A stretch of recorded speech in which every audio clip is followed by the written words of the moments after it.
Muito boa noite a todos. Bom dia, né? A gente é um automático que eu sempre faço isso. Quando é palestra de manhã, eu já entro com boa noite. Se não fizer isso, não sou eu. Mas muito bom dia a todos. Muito obrigada, né, pela recepção amiga, calorosa, que a gente sempre tem aqui nessa casa, tanto dos encarnados quanto dos desencarnados. A gente se sente abraçado. E interessante, né? Eu nem vou dizer curioso, porque o Domingos foi intermediário do gentil convite para que eu estivesse aqui hoje, e ele não me perguntou qual era o tema. Eu também não falei, porque eu também não sabia. Decidi ontem. E aí, de repente, parece que a gente combinou, né? E parece que ele já quase fez a palestra. Porque a gente vai ver que, basicamente, quando a gente fala de Deus, é nas coisas aparentemente simples da natureza que a gente pode encontrá-lo, mas a gente vai chegar lá. E hoje, num exercício, eu diria assim, até de humildade, eu me propus a trazer esse tema para nós, porque ele é tão grande, ele é tão extenso, nós necessitamos tanto de Deus, mas não de um Deus que precisa ser temido, ou que distribui castigos e sentenças várias, porque às vezes quando a gente sofre, a gente acha que é Deus que quis, ou é Deus que está nos punindo. Não, nós vamos trazer a visão espírita, a visão maravilhosa que a doutrina espírita nos apresenta sobre Deus, que não é esse Deus pessoal, que não é esse Deus que fica sentado no trono de sua glória, num lugar, nos páramos celestiais, olhando para a nossa vida e anotando as coisas que a gente faz de bom e de mal. Este é o Deus que a gente tem aprendido com as religiões, que é um Deus que precisa ser temido. Mas vamos aprender com Jesus e com a doutrina espírita que Deus é para ser amado. Com Jesus, que é para ser amado. Com a doutrina, que é para ser compreendido na medida do possível. Por isso a gente falou de humildade, dentro do que nos seja possível. E eu gostaria de começar me lembrando de uma frase muito significativa para mim, de Fernando Pessoa, no livro do Desassossego, que ele diz uma coisa muito interessante. Nasci em um tempo em que a maioria dos jovens haviam perdido a crença em Deus, pela mesma razão que os seus maiores, os seus antepassados, né, haviam tido, sem saber por quê. Isso é uma grande realidade. Se a gente conversar com uma pessoa que não crê em Deus, e se a gente aprofundar a conversa e talvez perguntar para ele, mas que raciocínios você fez para chegar à conclusão que Deus não existe? É possível que ele não saiba te dizer. Ele apenas não crê. Ele nega tudo veementemente, ponto. Porque, às vezes, quando falamos que cremos em Deus, nos perguntam onde estão as provas.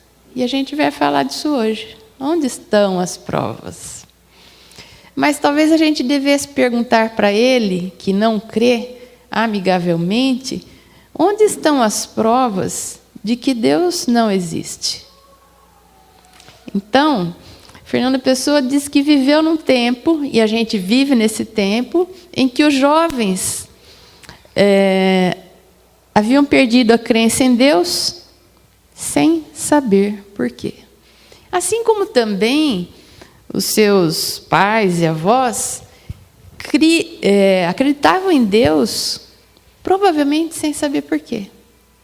Se a gente pega a nossa bisavó, a nossa avó, que não tinham a maioria delas, né, não professavam, não eram adeptas do Espiritismo, que nos esclarece bem sobre o assunto, e aquelas pessoas fervorosas na sua fé, na sua religião, mas talvez se a gente chegasse para elas e falasse: vó, por que a senhora tem tanta fé em Deus? Talvez ela não soubesse explicar também, sem saber o porquê, mas só sabia que ele deve existir. Ela foi criada naquele ambiente, naquela cultura, e herdou isso, né, muitas vezes de uma tradição familiar. Mas no Espiritismo é diferente. A gente busca saber por quê. Que elementos a gente tem para saber que Deus existe e que fundamentos a gente tem, racionais, que possam fundamentar as nossas convicções em Deus. Porque aí a nossa fé é mais robusta, é a fé raciocinada, é isso que a gente busca. No livro O Grande Enigma, de Leon Denis, ele nos fala exatamente dessas questões e nos propõe algumas reflexões desde o início, na forma de indagações. Por exemplo, há uma finalidade, há uma lei no universo?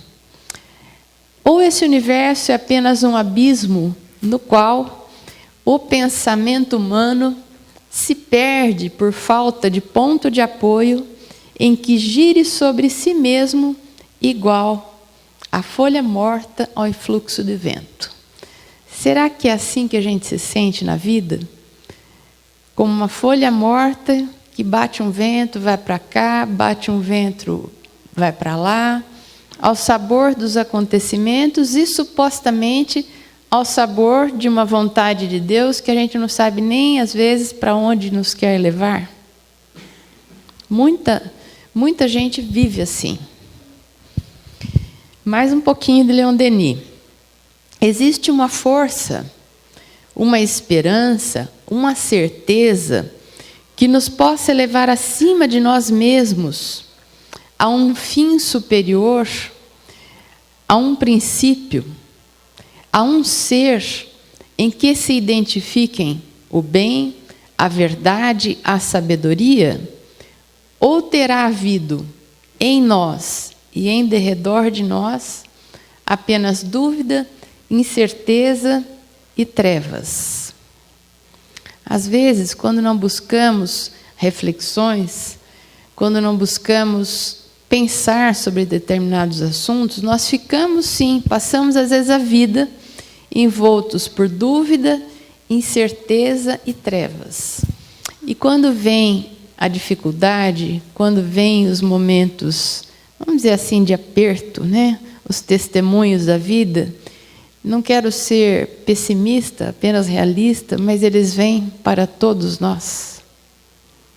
É raríssimo, talvez inexistente, a criatura que venha neste mundo e viva uma vida absolutamente repleta apenas de momentos felizes, venturosos, de notícias boas e de coisas fantásticas acontecendo. Porque não é o padrão do nosso mundo, não é um padrão que reflita as necessidades de nós, espíritos aqui encarnados, porque nós somos estimulados, digamos assim, pelos desafios existenciais, como nos diz Joana de Ângeles, né? Que às vezes podemos chamar de dores. Elas existem, como elemento geral de progresso, como nos diz Leon Denis. E às vezes nessa hora de aperto, de dor, de testemunho, de desafio, a criatura que nunca pensou em nada disso, ela fica mais perdida ainda, achando que se existe um Deus, ele está castigando, ou onde existe esse Deus que não está vendo o quanto ela está sofrendo, e muitas vezes resvalando para um profundo desgosto pela vida, e às vezes, por falta de ponto de apoio, como nos diz Leon Denis, até num momento de desespero, e isso não é crítica, temos profunda compaixão dessas criaturas, partem para o suicídio eventualmente. Então, por isso, como diz um amigo meu, é preciso andar quando temos pernas. E é isso que estamos fazendo aqui. Buscando elementos que nos tragam essas convicções acerca da vida, acerca de Deus, acerca do papel da dor nas nossas vidas, para que quando a gente precisar, a gente tenha de onde tirar, né, elementos que nos sustentem nas nossas dificuldades. Bem, quando a gente vai lá para Immanuel Kant, um filósofo muito importante que impactou todo o pensamento da contemporaneidade, ele nos diz uma coisa muito interessante. O coração humano recusa-se a acreditar no universo sem uma finalidade. É como se o homem, lá no fundo, por mais que ele se declare ateu ou coisa que o valha, lá no fundo, bem no fundo, ele não acredita de verdade nisso. Ele sente, de alguma forma, que existe algo que oriente tudo que existe uma finalidade superior em tudo, mas às vezes é difícil dele compreender, ele não fica satisfeito com as apresentações que são feitas de Deus, então, muitas vezes ele, não, nesse Deus eu não acredito. Mas Kant nos diz algo que os espíritos também dizem, em A Codificação, que a ideia, né, inata sobre a existência de Deus existe no coração humano desde todos os tempos. Por isso, é como se no nosso coração nós nos recusássemos, como seres humanos, a acreditar num universo sem uma finalidade. Voltaire, que é outro filósofo deísta, ele pregava a existência de Deus através do seu sistema de pensamento, nos diz que seria preciso tapar os olhos e o entendimento para fingir que não há um desígnio na natureza. E se há um desígnio, um propósito, né, há uma causa inteligente. Portanto, Deus existe. E ele faz outras reflexões que a gente vai trazer ainda esta manhã, que fundamentam o pensamento dele sobre a existência de Deus. Já que Deus existe, e existem nós vamos fazer pensar algumas coisinhas hoje, né? Tem muito material sobre isso, tem muito que os filósofos, cientistas disseram sobre isso, mas, já que Deus existe, lá no Livro dos Espíritos, nós temos a primeira pergunta com a qual Kardec abre esta obra fantástica, e a pergunta é essa: que é Deus? E a resposta é igualmente fantástica, permitindo desdobramentos futuros e compreensão que ainda talvez não tenhamos acerca desta resposta. Deus é a inteligência suprema, causa primária de todas as coisas. Ninguém disse aí que Deus é um espírito superior, ou que é um espírito com inteligência suprema, ou é um ser criador, inteligente. Aqui, Deus é colocado como a própria inteligência suprema. Não é criatura, é uma força. É algo que a gente não compreende ainda. Como essa instância criadora pode ser uma inteligência suprema. O que é isso? Não tem nada maior, não tem nada melhor, não tem nada que supere. E causa primária de todas as coisas. Então, criou leis, criou o universo como ele existe, criou a matéria, criou o ser inteligente que povoa o universo, que é o espírito. Criou tudo o que existe. Então, quando a gente sai à noite e olha para o céu e vê aquele céu estrelado, né, e se encanta com aquilo e está tudo bem, é até fácil da gente entender que Deus é a inteligência suprema, causa primária de todas as coisas, porque a gente está vivendo momentos bons, então a gente se admira, das coisas da natureza, da beleza, né? Das leis que regem o universo, que regem a matéria, na sua perfeição. Mas esse raciocínio se aplica sempre. Quando está tudo bem, quando nós temos dias de sol, quando nós temos o céu estrelado, tanto no sentido literal quanto no sentido figurado, mas se aplica também quando a gente está sofrendo. Quando está tudo difícil e a gente tende a achar que onde está Deus que não vê, que não percebe que eu estou sofrendo. E aí a gente começa a querer, na nossa pouca evolução, atribuir defeitos a Deus que não são dele, que são nossos. Porque Deus não está vendo, porque Deus me esqueceu, ou até achar que Deus é injusto. Mas Ele continua sendo causa primária de todas as coisas e inteligência suprema, mesmo quando a gente sofre. Nós vamos basear nossa fala de hoje num livro que nós, assim, consideramos talvez o melhor que a gente tenha lido sobre o tema, do querido Eliseu da Mota Júnior. E o título do livro é a pergunta, no primeiro do Livro dos Espíritos, né? Que é Deus? Então, recomendo este livro, recomendo esta leitura, porque ele nos dá uma ideia. O que a gente vai trazer aqui hoje é uma ideia que eu poderia dizer que é pálida. Mas, lendo o livro, a gente pode aprofundar muito nos raciocínios que ele coloca e ter elementos muito mais numerosos que fundamentem as nossas convicções. Então, ele diz neste livro que a concepção espírita acerca da existência de Deus decorre basicamente de 3 fatores, que é, digamos assim, um roteirinho para a nossa fala de hoje. Esses fatores são, primeiro, a ideia de Deus no homem, que é uma ideia existente desde sempre e que vem sofrendo uma evolução progressiva. 2, uma análise da lei de causa e efeito.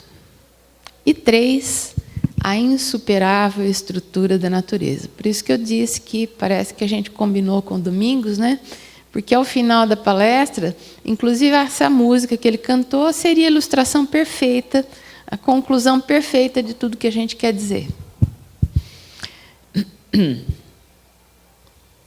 Então vamos ver um pouco sobre a ideia de Deus no homem. E vamos à questão 5 do Livro dos Espíritos. Que dedução se pode tirar do sentimento instintivo que todos os homens trazem em si da existência de Deus? Todos os homens, em todos os tempos, sempre admitiram a existência de Deus. Talvez nem usassem esse nome, mas de uma força superior, de uma inteligência, de algo que os superasse, né? E que realizasse coisas, ou responsável por fenômenos até que ele, o homem, não compreendia. Então, que dedução se pode tirar do sentimento instintivo que todos os homens trazem em si da existência de Deus? E a resposta é taxativa, né? A de que Deus existe, pois de onde lhe desviria esse sentimento se não tivesse uma base? Os espíritos da codificação nos dizem que o fato de todos os homens terem tido sempre ideias instintivas acerca da existência de Deus é mais do que uma prova de que Deus existe, é uma evidência.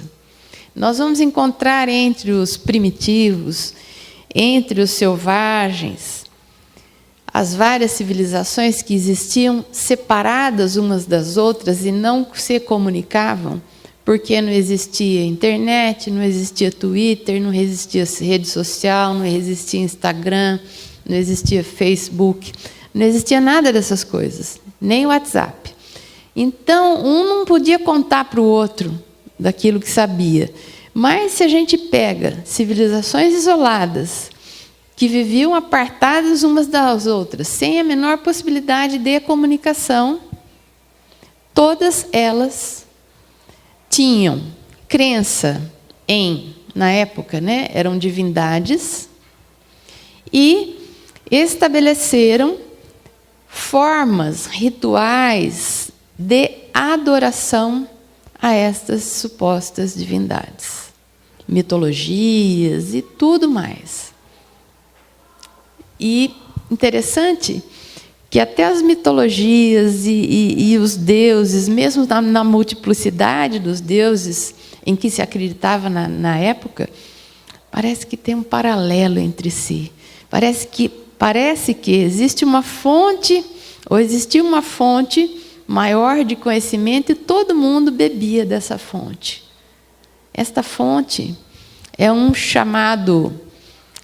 termo filosófico, mas é um dogma fundante. É uma verdade essencial existente em algum lugar e que o homem traz consigo como uma ideia inata. E ele acredita naquilo. Então, isso vale para a existência de Deus. Isso vale para a imortalidade do espírito, ou da alma, se a gente quiser.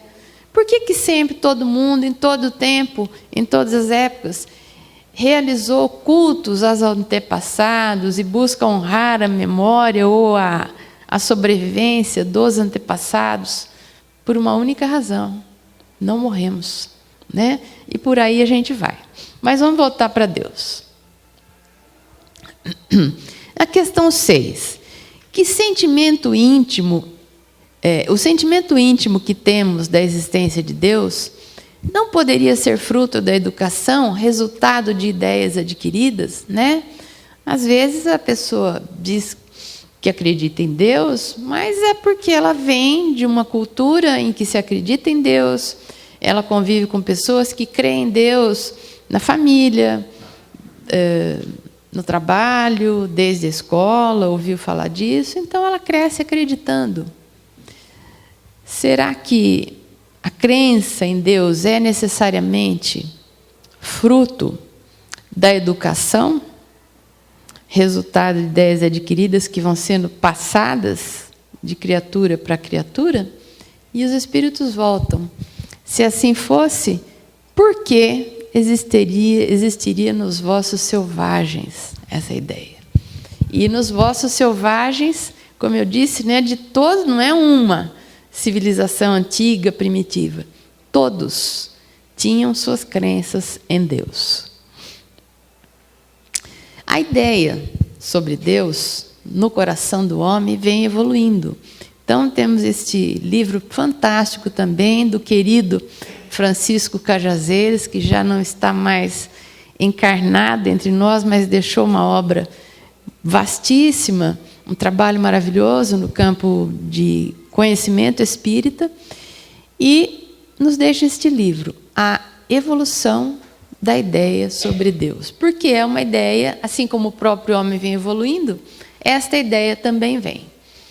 E no livro O Espírito e o Tempo, do queridíssimo professor Herculano Pires, que foi professor de filosofia aqui na Faculdade de Ciências e Letras, na Unesp, né, que muito nos orgulha, ele tem uma obra-prima chamada O Espírito e o Tempo, Introdução Antropológica ao Espiritismo.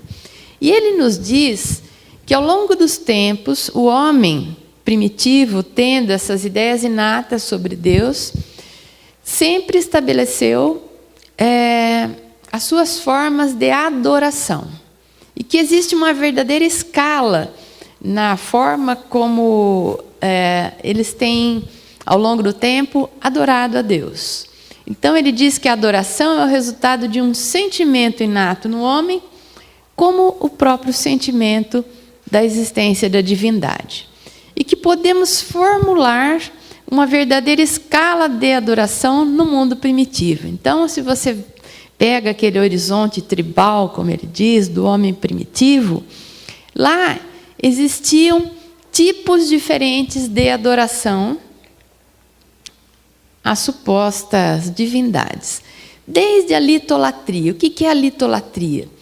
É a adoração a cristais, a relevos, a montanhas, como tendo poderes divinais. E ele nos diz que essas crenças que vêm lá do horizonte tribal, onde a razão era pouco desenvolvida, onde a ciência não existia, se elas persistem hoje, elas se tornam acessórios ridículos na contemporaneidade. O que eu quero dizer com isso? Que isto fazia algum sentido para o homem primitivo.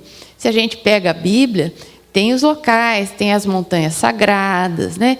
Mas hoje a gente tem resquícios dessa litolatria quando a gente vê, às vezes revestido de uma forma diferente, que pessoas, e aqui também não vai uma crítica, é só uma constatação, atribuem poderes específicos para pedras, para cristais, né? Então é olho de não sei o quê, é o cristal de não sei o que lá. Ora, que poder ele pode ter, né? Mas é um resquício que vem lá de trás desse tempo. Tem a fitolatria também, que é a idolatria a vegetais, a florestas, né? A locais ou a plantas, propriamente dizendo, que poderiam ter poderes também sobrenaturais ou divinais. Isso era o que se acreditava lá atrás. Quando esta ideia sobre Deus, ou deuses, era muito pouco desenvolvida. Mas hoje ainda existe aquela, principalmente em casa comercial, tem lugar que você entra, você vê um crucifixo logo em cima, você vê um cristalzinho, um potinho com sal grosso de um lado, e se você olhar do outro, você vê um vaso bonito, com umas plantas que crescem assim, com umas folhas duras, apontando para cima, com formato de lança. Alguém já viu isso? É a espada de São Jorge. Tem outras, né? Comigo ninguém pode, que eu não sei nem se é a mesma, se é parecida. E por aí vai. E tem gente que acredita que aquilo vai protegê-lo de alguma coisa. Quando o que protege a gente, né? É a nossa vivência ética, com base no Evangelho de Jesus. Isso traz para nós uma sintonia com uma espiritualidade elevada, que é o que pode nos proteger, nos auxiliar, melhor dizendo, né? Mas ainda existe, né? Nessa nossa modernidade. A zoolatria. Quem se lembra dos bancos escolares, né, onde a gente aprendia as mitologias, mitologia grega,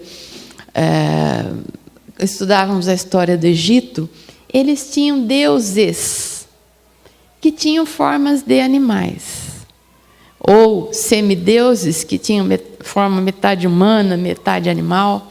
Isto é a zoolatria, que faz parte da evolução histórica da crença do homem em Deus ou em deuses. Eu falo em deuses porque lá atrás também não se acreditava no Deus único como hoje nós acreditamos. Eram deuses. Porque existiam coisas que o homem não entendia, né?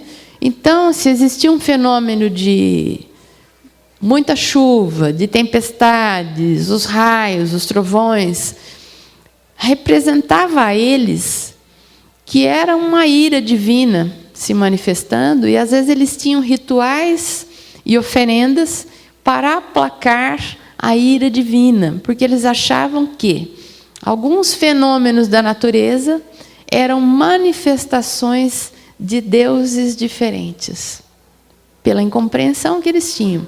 Então, eles foram criando múltiplos deuses nos quais eles acreditavam. Na mitologia grega, nós temos muito isso. Depois ela virou mitologia greco-romana, né? Quando passaram os romanos a ter seus vários deuses. Mas essa ideia mudou, essa ideia evoluiu, e do que é vários deuses, do politeísmo, nós migramos para o monoteísmo. E isso se deu efetivamente, essa ideia de monoteísmo, um Deus, se concretiza sobretudo com o êxodo de Moisés, lá do Egito, onde tira o povo hebreu de uma terra politeísta, que é o Egito, né? E conduz o Deus único, no qual eles deveriam acreditar e ao qual eles deveriam obedecer, com quem foi feita uma aliança lá atrás, né, com Abraão. Então, o Deus único os conduz pelo deserto, em momentos de fome, de sede, vai mostrando onde tem água, faz cair o maná do céu, onde eles recolhiam aquele maná para a alimentação do dia, né? Está tudo lá na Bíblia. Então, com isso, eles foram construindo uma convicção, uma fé neste Deus único que guia Moisés e o povo até a entrada na Terra Prometida. Isso levou 40 anos, né? Mas não foi por acaso que eles ficaram vagando ali pelo deserto do Sinai. Foi de propósito, para que os mais velhos e que saíram do Egito com ideias politeístas fossem desencarnando e só entrasse na Terra Prometida os jovens que já nasciam com a ideia consolidada do Deus único.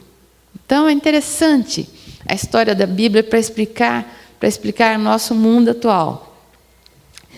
Mas era um Deus único que tinha características humanas. E a gente chama isso de antropomorfismo. Antropos, homem. Morfismo, forma. O Deus único, lá do tempo de Moisés, era um Deus duro. Era um Deus senhor de exércitos, que ficava a favor de uma nação contra a outra, numa situação de guerra, e que supostamente os orientava em massacres, se fosse necessário. E ainda por lá, naquela região da Palestina, se crê nesse Deus. Um Deus parcial, um Deus que toma partido, um Deus que protege um e relega o outro à própria sorte. Um Deus que, Senhor de nações.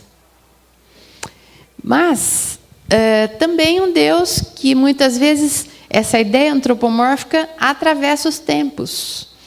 E muitos aqui, no nosso mundo ocidental, acreditam que Deus é esse Deus antropomórfico. Talvez não acreditem que Deus eventualmente tem uma forma humana, como um senhor idoso sentado num trono, isso eu já não sei.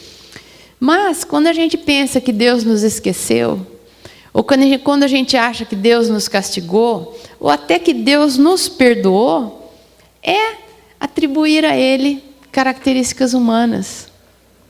Porque para Deus nos perdoar, Ele teria que ter ficado magoado, sentido, né, com algo que tenhamos, com uma ofensa que tenhamos feito a Ele. Ora, nós não conseguimos, na nossa pequenez, nem ofender a Deus, né, porque não chega tanto. Ele não está preocupado com isso. É um Deus cósmico, como nos diz Einstein, que tem leis que se cumprem. Não é um Deus pessoal, que fica olhando para o que o Isala está fazendo, e se ela fez alguma coisa que deixou ele triste, ele fica magoado. Então, se ela fizer alguma coisa que ele gosta, talvez ele a perdoe. Não, Deus não perdoa, porque não se magoa. Então, aquela ideia, nossa, então eu não tenho que fazer penitência, não sei quantas rezas, não sei quantas, ir ajoelhada até não sei aonde, para Deus me perdoar, vou sofrer para que Ele me perdoe? Não, não precisa, porque Ele já te perdoou, desde sempre. E Emmanuel nos diz que se nós quisermos raciocinar em termos de perdão divino, pensemos na reencarnação. Ela é a maior manifestação da misericórdia divina e de um suposto perdão, digamos assim, porque são novas oportunidades que nos são dadas. Da mesma forma, Deus não nos esqueceu. Então, não precisa ficar lembrando Ele insistentemente que a gente está aqui, que a gente está sofrendo. E, com base nisso, é que surgem aquelas ideias de vamos orar muitas vezes, multiplicar nossas preces. E surgem as fórmulas, né? Tantas preces durante tantos dias, para ver se Deus atende. E nos dá o quê? A graça divina. de uma bênção específica, que a gente haja alcançado por muito termos batido as portas de Deus. Mas Jesus nos ensina que não é pela multiplicidade das palavras que seremos ouvidos. Está lá, no Evangelho. Né? Então, tem novena, tem trezena, tem terço, nenhuma crítica. Mas não é muito por aí, porque Deus não esqueceu da gente. Ele está sabendo de tudo. E muito menos Ele nos castiga, né? Não é um distribuidor de sentenças, não é um Deus sádico que quer ver o filho sofrer. Se nós, que somos pais humanos, ou tios ou avós, que seja, não conseguimos fazer um filho, um sobrinho, um neto sofrer, para que ele cumpra um capricho nosso, Deus, Pai, inteligência suprema, gostaria de ver a criatura sofrendo, distribuindo castigos aleatoriamente? Será? Acho que é apequenar tanto, né, a figura de Deus. Então, aí os múltiplos deuses que existiram desde sempre, aquela representação de um Deus com forma humana aqui na criação de Adão, né, na Capela Sistina, separando a luz das trevas. Isso é bonito como arte, mas não representa a realidade quando se fala de Deus e a evolução do Deus único, de um Deus impiedoso, e com Jesus vem a ideia diferente, vem a boa nova de que Deus é Pai. Jesus tinha formas incríveis para explicar coisas complicadas, às vezes com uma palavra. Ele não ficou falando dos atributos de Deus. Eu estou gastando aqui 1 hora para a gente fazer uma ideia pálida das coisas, mas Jesus já chegou e fechou com a expressão Pai. Deus Pai, Pai nosso que estais nos céus. Pai é amor, Pai é educação, Pai é tutor, é aquele que quer ver o filho se desenvolver para o melhor. Ou não é isso? Não é? Imagine um Deus Pai, o que deseja, o que espera e o que prepara dentro do cumprimento das suas leis para seus filhos. Não pode ser coisa ruim. Mas às vezes a gente está passando por alguma coisa ruim, por uma experiência difícil, como um processo educativo, de crescimento, de evolução, não necessariamente de resgate, como a gente acha sempre, que quando a gente sofre, a gente está pagando alguma coisa, porque Deus não fica cobrando as coisas, Ele também não é cobrador. Mas vamos lembrar de André Luiz, quando nos fala que existe a dor e evolução. Né? Não pensemos que tudo que acontece na vida é porque eu estou resgatando alguma coisa, eu estou pagando um negócio tenebroso que eu fiz no passado, então por isso que eu estou passando por isso. Não necessariamente. Aqui eu vou abrir um parênteses, viu? Porque essa ideia é tão recorrente. Não necessariamente, quando você adoece, ou quando você passa por uma experiência difícil, você está pagando alguma coisa. Às vezes você está apenas evoluindo e aprendendo com aquilo. Leon Denis nos pede para fazer o seguinte raciocínio: os animais também sofrem, também adoecem, são irracionais e, portanto, não estão resgatando nada, não estão pagando débitos, porque não sabem discernir o bem do mal. Então, se ele tem um câncer, e os animais têm câncer, se ele tem uma hérnia de disco, e os animais têm, ou se ele tem qualquer outra doença, até muito parecida com as nossas, que a gente, quando tem, acha que está resgatando alguma coisa, o animalzinho não está. Porque ele não tem débitos, ele não é racional, mas ele está evoluindo, assim como nós. Bom, então Jesus nos fala de um Deus Pai, de um Deus amor. E os cristãos não entenderam isso, todos. Porque há muitos cristãos, adeptos de religiões ditas cristãs, que acham que Deus é para ser temido, que Deus castiga, e incutem essas ideias na mentalidade das criaturas que buscam alento nessas religiões. É para pensar, né? Vamos ver alguma coisa sobre a lei de causa e efeito. Na quarta questão do Livro dos Espíritos, onde se pode encontrar a prova da existência de Deus? Num axioma, num raciocínio que aplicais às vossas ciências. Não há efeito sem causa. Então, considera-se que a criação inteira é um gigantesco efeito. E que para ela existir, tem que ter existido uma causa. Procurai a causa de tudo que não é obra do homem, e a vossa razão responderá. Tudo que não é obra do homem é quase tudo, né? Porque praticamente tudo que existe, quase nada é obra do homem. Quem fez tudo isso? Se não foi o homem, se não foi nenhuma inteligência conhecida, quem que criou o corpo humano da forma como ele é, perfeito como ele é? Até mesmo quando ele é doente, quando ele está doente, ele é perfeito, porque tem os sinais e sintomas que nos indicam algum problema. Não foi o homem, né? Não foi, porque eu tive um filho, eu criei um corpo. Não, você reproduziu um corpo dentro de leis fantásticas que permitem a um corpo reproduzir outro. Mas criar a gente não cria. Criar vem de Deus, vem acima das nossas possibilidades. Em que é que, na causa primária, se revela uma inteligência suprema, superior a todas as inteligências. Tendes um provérbio que diz: pela obra se reconhece o autor. Pois bem, vede a obra, né? Como diz a música, vejo Deus no perfume da flor. Vede a obra e se reconhece o autor. Vede a obra e procurai o autor.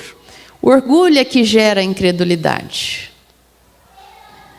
É o orgulho que faz com que o homem se sinta bom o suficiente para não precisar de Deus, e muito menos precisar de Deus para explicar tudo o que existe. Mas isso, a gente vai ver numa frase de Louis Pasteur, é uma ideia pequena, é uma ideia egoísta e de pouco conhecimento. O homem orgulhoso nada admite acima de si, por isso é que ele se denomina a si mesmo espírito forte, pobre ser que um sopro de Deus pode abater e que uma bactériazinha pode acabar com a sua existência terrena, né? Todo mundo ficou apavorado, atemorizado aí com a pandemia que ceifou tantas vidas, né? Um vírus que estava no ar e que a gente penou, o homem está desenvolvendo, né? O raciocínio, a ciência, tudo mais, as vacinas estão aí e hoje a gente vive uma vida praticamente normal. Mas às vezes um sopro de Deus ou algo muito aparentemente até inofensivo da natureza abala as estruturas do homem ou lhe coloca numa posição incrível, né? A criatura que se achava, de repente, fica limitada. Eu acho incrível isso. Por um vírus, por uma bactéria, né? Um ser unicelular que adentra ali o seu corpo, mina as suas defesas. Até isso é Deus, né? Até isso é Deus. E a criatura não enxerga. Leon Denis diz uma coisa interessante. É a ti, ó potência suprema, qualquer que seja o nome que te deem, e por mais imperfeitamente que sejas compreendida, é a ti, fonte eterna da vida, da beleza, da harmonia, que se elevam nossas aspirações, nossa confiança, nosso amor. E eu queria destacar isso, ó. Qualquer que seja o nome que te deem, Não importa. Deus não está nem preocupado se a gente chama Ele de Deus, se a gente se refere, nem se a gente se acredita ou não nele, e muito menos o nome que a gente usa para se referir a Ele. Tem criaturas que falam Deus, mas tem outras que reconhecem a existência de um planejamento inteligente no universo, mas não gostam da palavra Deus, que ela vem carregada de um viés teológico, religioso, e falam que Deus é um planejador inteligente, ou como dizia um conhecido meu, é um gigantesco campo eletromagnético dotado de vontade. Muito complicado para falar de Deus, né? É Deus. Então não importa. Os Espíritos já nos dizem, né, que a gente se entenda a respeito das palavras que usamos para falar sobre os assuntos. As palavras são problemas nossos. Enfim. Galileu dizia o seguinte: a ciência humana de maneira nenhuma nega a existência de Deus, como às vezes a gente acha que sim, né? Que Deus é uma coisa de gente pouco esclarecida, essas ideias sobre Deus, é coisa de gente ignorante, que a ciência já mostrou as coisas que a gente precisa saber, mas essa já é uma ideia antiga. Já é uma ideia antiga. É uma ideia lá do século passado, quando Nietzsche, né, frente ao desenvolvimento fantástico das ciências e tudo, do iluminismo, fala que Deus está morto. Mas é uma ideia ultrapassada, com todo respeito a Nietzsche, que deixou ideias fantásticas. Então, é também essa ideia de que a ciência não admite a existência de Deus, também é uma ideia ultrapassada. Atualmente, ela está se voltando para Deus. E lá atrás, Galileu já dizia o seguinte: a ciência humana de maneira nenhuma nega a existência de Deus. Quando considero quantas e quão maravilhosas coisas o homem compreende, pesquisa e consegue realizar, então reconheço claramente que o espírito humano é obra de Deus. E a mais notável. Vamos passar ao terceiro item, e já com ele encerrando a nossa fala hoje, que nos traz a questão da insuperável estrutura da natureza como uma manifestação de Deus. E é onde nós podemos encontrá-lo claramente. Leon Denis, ainda no Grande Enigma, esse livro é maravilhoso, diz o seguinte: se a Terra evolucionasse com estrondo, se o mecanismo do mundo se regulasse com fracasso, os homens aterrorizados curvar-se-iam e creriam. Mas não. A obra formidável se executa sem esforço. Globos e sóis flutuam no infinito, tão livre quanto plumas sob a brisa. Avante, sempre avante. O rondar das esferas se efetua guiado por uma potência invisível. A vontade que dirige o universo se disfarça a todos os olhares. Então, a criatura que não tem uma sensibilidade, uma visão mais apurada e uma busca, ela vê que o dia amanhece, que o dia anoitece, né? E no outro dia de novo amanhece, anoitece, anoitece. E se ela tiver 54 anos, como eu, ela fala: bom, há 54 anos acontece a mesma coisa. E ela não vê nada de fantástico nisso, porque sempre foi assim. É isso aqui, ó.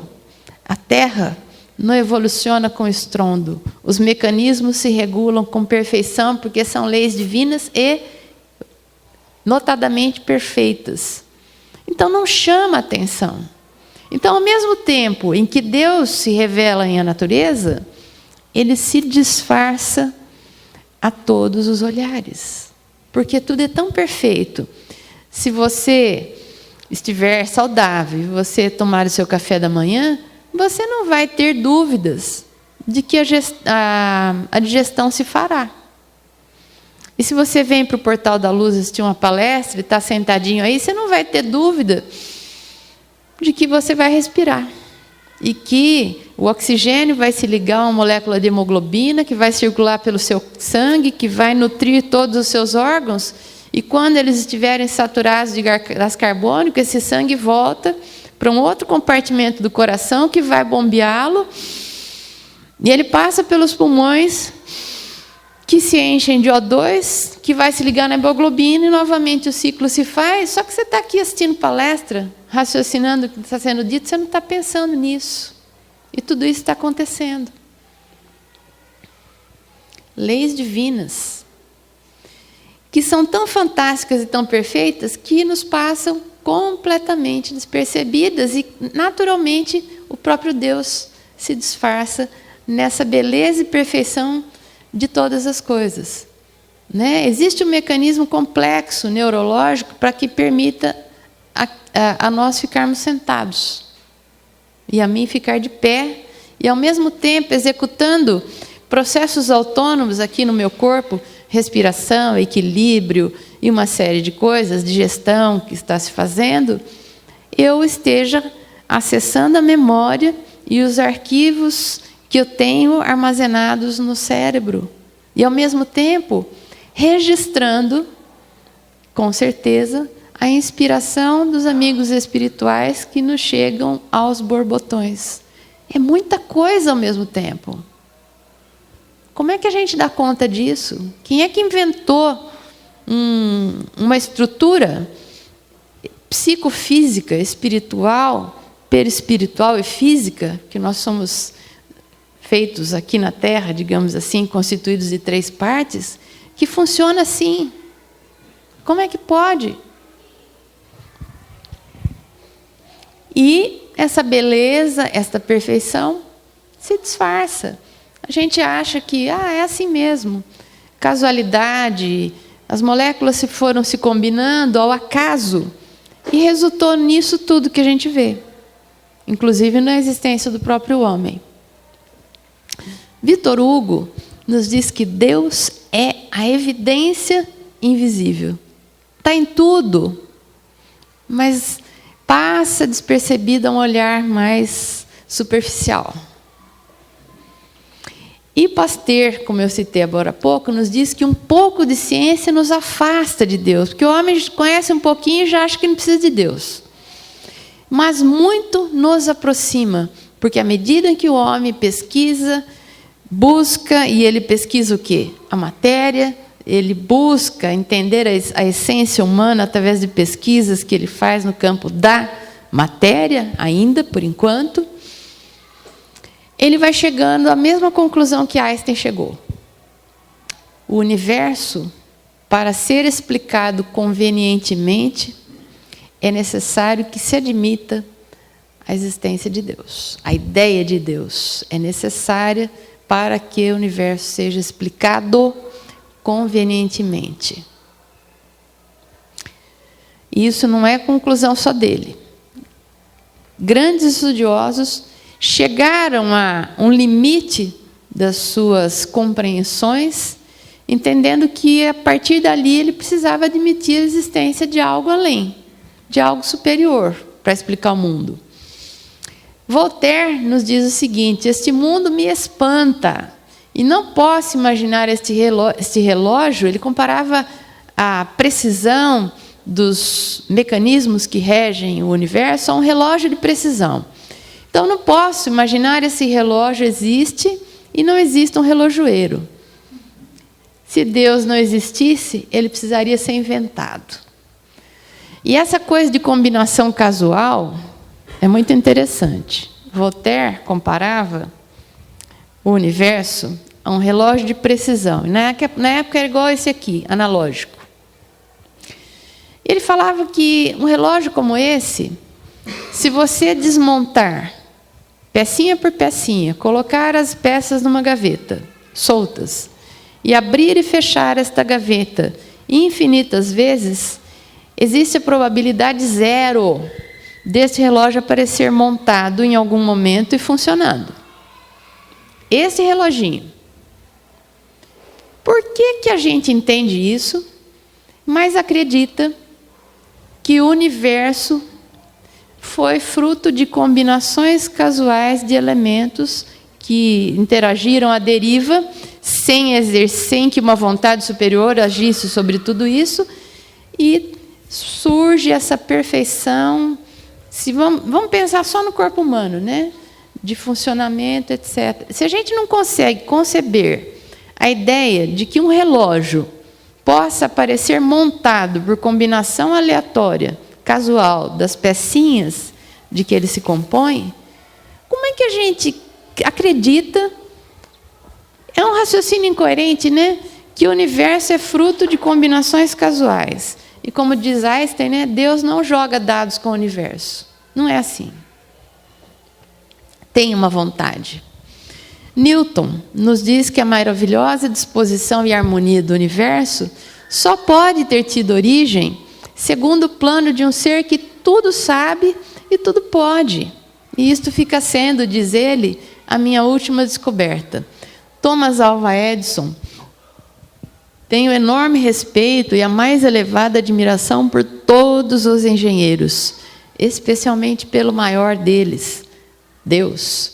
Albert Einstein, que escreveu muito sobre Deus, viu? Tem um livro chamado Escritos da Maturidade, da editora Nova Fronteira, que é uma compilação de artigos que ele escreveu para um jornal americano, no tempo que ele ficou morando nos Estados Unidos.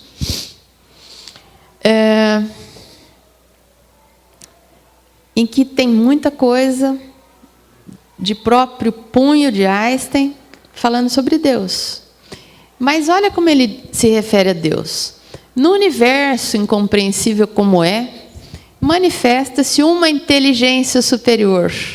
Quase que ele chama de inteligência suprema, né?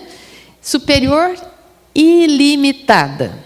A opinião corrente de que sou ateu baseia-se num grande equívoco. Quem a quisesse depreender das minhas teorias científicas não teria compreendido o meu pensamento. O Wernher von Braun é um cientista contemporâneo que foi diretor da NASA. Olha o que ele diz. Quanto mais compreendemos a complexidade da estrutura atômica, a natureza da vida ou o caminho das galáxias, tanto mais encontramos razões novas para nos assombrarmos diante dos esplendores da criação divina. Ciência, cientista. E nós gostaríamos de encerrar com, para nós, né, o maior dos pensadores, que congrega todo o conhecimento científico, mas, ao mesmo tempo, toda a sensibilidade e todo o sentimento religioso, tudo isso ao mesmo tempo, que é Emmanuel, que nos diz o seguinte: não perguntes se Deus é um foco gerador de mundos ou se é uma força irradiando vidas. Não possuímos ainda a inteligência suscetível de refletir-lhe a grandeza, mas trazemos o coração capaz de sentir-lhe o amor. Então, se alguém perguntar para a gente, onde está Deus? A gente pode simplesmente responder, onde Ele não está. Onde Ele não está. Quando olhamos uns para os outros aqui, quando olhamos pela janela e vemos uma manhã ensolarada, quando vemos tudo que há na criação, o sorriso de uma criança, a beleza de uma orquídea, tudo, tudo, tudo é representação e é manifestação, como foi tão lindamente exemplificado na música que o Domingos cantou. Tudo o que existe é manifestação da existência de Deus. É prova, é evidência de que Ele está aí nos mostrando, se apresentando para nós na grandeza, na beleza, na perfeição da criação, mas ao mesmo tempo se escondendo pela perfeição e suavidade com que tudo acontece. Que Ele, Deus, possa nos abençoar, nos amparar, que possamos ter